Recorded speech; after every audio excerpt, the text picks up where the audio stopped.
Hey, Carolina. So last How year are we got to you? talk about your movie Charcoal, and now we're talking about your new one, Toll. What did you want to do differently with Toll after the experience with Charcoal? Everything. Uh, Um, but it was funny because it's a very everything was very different. The crew was different. I mean, we had two actresses that were the same, the main actress and Aline, also her friend. But the crew was entirely different. It was a completely different environment, and it was a different way to shoot. But I think one of the things that were more, that made the process so different and you know uh, made it much more complicated than in charcoal was that we had many more locations, and it was on the road. So it was really, really, really hard to shoot. Much harder than charcoal. okay, okay. And you're receiving an award this year at TIFF. So tell me what that means for you. Well, I'm very happy. I'm very proud and honored because TIFF has, been supporting my voice as an artist from, many years, since the first short film that I played there, the animation one in Tatuapé Mahal Tower in 2014. And well, it encourages me a lot, because I mean, I always try to do risky projects that are sometimes polemic, and, sometimes they reach some very shady parts of the human beings and everything. And it makes me so happy to have this recognition, because I I, I feel very encouraged to keep, reaching these subjects that sometimes are not easy, and to uh, make this blend of genres that I like to do, and not going into an easy path at all. And I'm so happy, and I feel so encouraged to keep doing that by receiving this award. I was so happy, and it was so unexpected, and Huh. Yeah, well, congratulations. thank you so much. You're welcome. Have you ever watched Charcoal and Toll back to back, like as a double bill? No. I mean, I think I've watched charcoal more than 1,000 times, and now I think more than 800 times, Oh but my not, god. back to back. I haven't. Maybe it'd be a fun idea. Would you do you think it would work well as a double bill? I think so. I think because they have similarities in terms of tone. It's a family. It's quite dysfunctional. It's very different and very similar. Yeah, definitely. I thought so too. Yeah, it's kind of hard to articulate, but like coming from the like I can recognize that Toll was from the maker of Charcoal, but it felt Ah, totally yeah, quite different. Yeah. that's interesting. I like that. Yeah. So what would you say Toll is saying about modern day Brazil?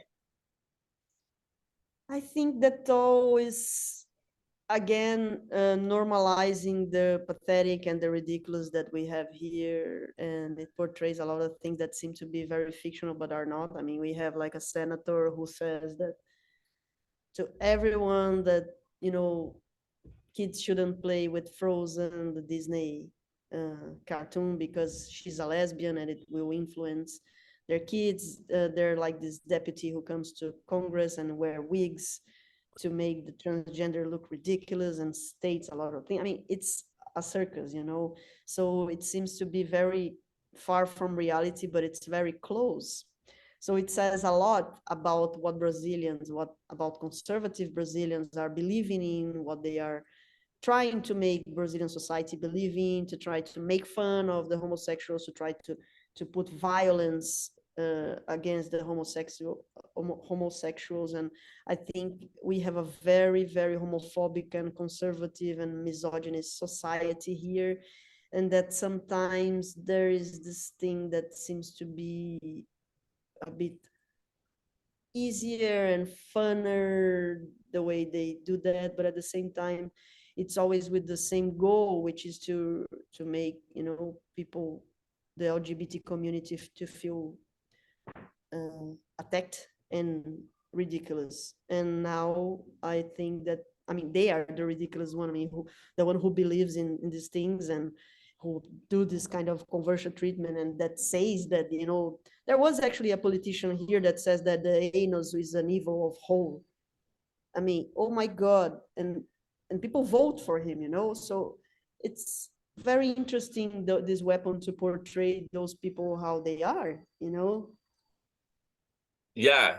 But in South America, there are more politicians running against that sort of thing, right? Because maybe like 20 years ago, that wouldn't happen at all. So would you say things are getting a little bit better, maybe? No, I don't think it's better. I think it's Okay. different.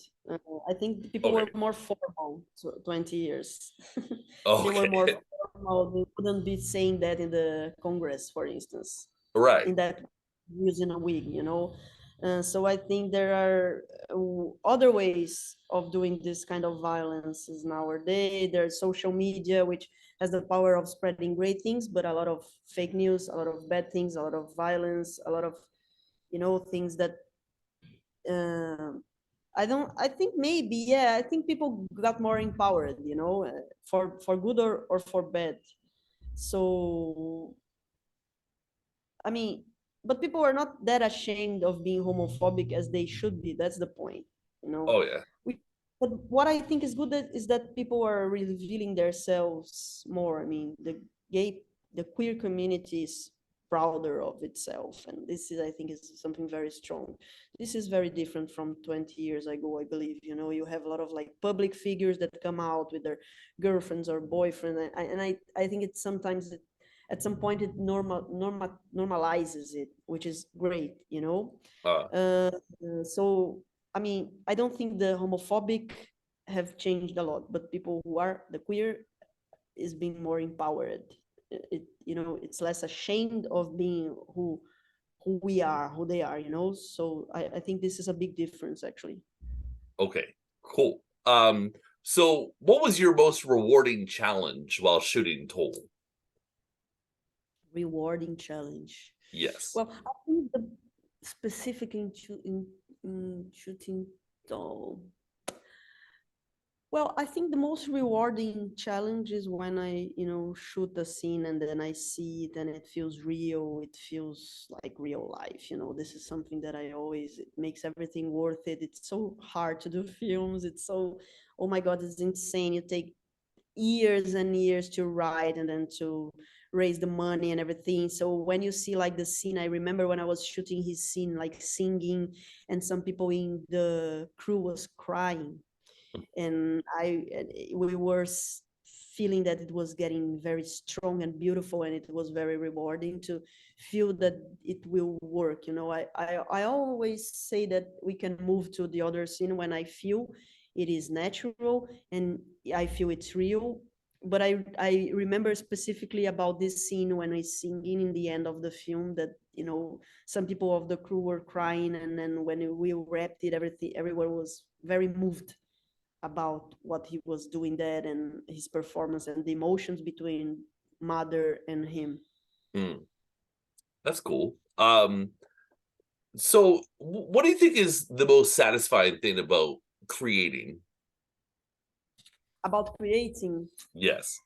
um, I think it's when something doesn't exist at all, some person, some plot, and when you shoot it, it feels real. It feels like it's a person who lives there and who has this life. And I think this is the magic of film, because it's almost as if you were documenting something that exists in the very same world as you do, but it doesn't. And film has this power. And even if it's not a naturalistic, or even if it's like a surreal, or Yeah. uh, it's something that could exist. I think that films and the creation, and it brings reality to things that doesn't exist, and this is so crazy. It's so crazy. It's It's how beautiful our though. Yeah, yeah, it's beautiful. It's so beautiful. I feel, when I see something or when I read something that is fiction, I think the human imagination is it's so beautiful. It's so, I mean, so exciting to build these worlds. Do you enjoy yourself while you're in Toronto? Oh, I love being in Toronto so much. I love Oh, it so cool. much. I even have family there, Oh, and nice. it's a very crazy story because my family is Jewish, was Okay. Jewish actually, because my great grandpa he married a Catholic woman, but and Yeah. they were living in Poland, and even before the Second World War, they had to run away, and my great grandparent come here to Brazil, and another part came to Canada, went to Canada, and we didn't know that, and at some point in I don't know which year was that, if it was in the 60s or the 50s, but my grandfather read in a newspaper in a little store that this guy was looking for his brother that went to Brazil. And turns out that we had a family in Canada, and then we discovered, I mean, I wasn't born yet, but my grandfather discovered that, and then we got very close to our Canada family, and they always come here and we go there. So I mean, it's crazy because I have this story with Toronto. They live in Toronto, Yeah. that was since always. It wasn't even related to film. So and I really think people are very lovely, and I love the city, and I love the film scene in Toronto, and how they take it so seriously, and how the festival is so incredible and supportive of autoral, of art house film, and the new voices. So I have a very strong relation with the city for sure, and the festival. All right. Well, Carolina, thanks a lot for your time. It was fun chatting with you again. And the movie's Toll, everybody. Check it out. Thank you so much.